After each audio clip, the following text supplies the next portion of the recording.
Aling Mary, panoorin mo ito para matauhan ka. Ito ba ang sinasabi mong may utang? Panoorin mo. Ito ba?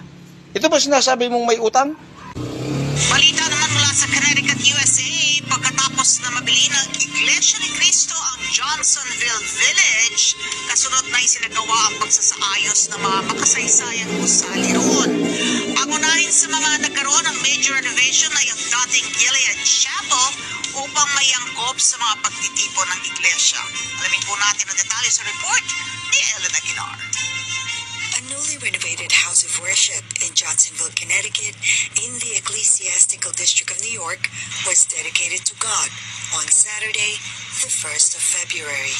Members of the Iglesia ni Cristo Church of Christ traveled long hours from different localities and states to witness the dedication led by the District Minister, Brother Sheridan Santos. Nananaginip ka ng gising, Aling Marie. Nananaginip ka ng gising. Hindi mo alam ang mga pinagsasabi mo. Wala kang kaalam-alam sa Iglesia ni Cristo.